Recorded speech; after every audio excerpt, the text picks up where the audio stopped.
It is a crisis the world has forgotten about. This is a cholera treatment centre in Dequini in Haiti.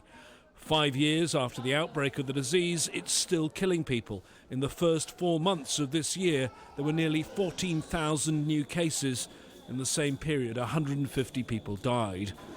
And what makes this all so shameful, it's a crisis that most experts agree was caused by the actions of the international community. The outbreak in 2010 was most likely the result of cholera-contaminated sewage from a base used by UN soldiers from Nepal seeping into a tributary of the country's largest river. Those being treated in this clinic have no doubt the UN is to blame, and they believe it's not doing nearly enough to help. If you have cholera and nobody is there to take you to a hospital, it will not take long before you die. This disease was never known in Haiti before. The UN has refused to apologise for bringing cholera to Haiti. In fact, it denies liability. The only thing it has done with the Haitian government was to launch a 10-year, $2.2 billion plan to help the people of Haiti.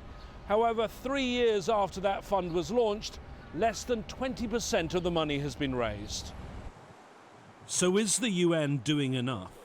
The UN had a senior coordinator for the cholera response in Haiti. He left his post last summer. He's not been replaced, and I understand his office has been quietly closed. The responsibilities that the official, Mr. Pedro Medrano, had, once he ended his term last summer, those responsibilities were folded back into the work of the country team, and the country team is following up. So it's not such a high priority now? It remains a high priority. It doesn't have a separate official. Lawyers for cholera victims say the legacy of the UN Secretary-General Ban Ki-moon, who completes a 10-year term at the end of the year, is on the line. I don't know how he sleeps at night, but the truth is that he still has enough time left to save his legacy. He still has enough time to set in motion a reparations framework for the victims. The lawyers for the victims have been trying to take the United Nations to court. A panel of appeals judges in New York will make a ruling on whether the UN has legal immunity in the coming weeks. James Bays, Al Jazeera, at the United Nations.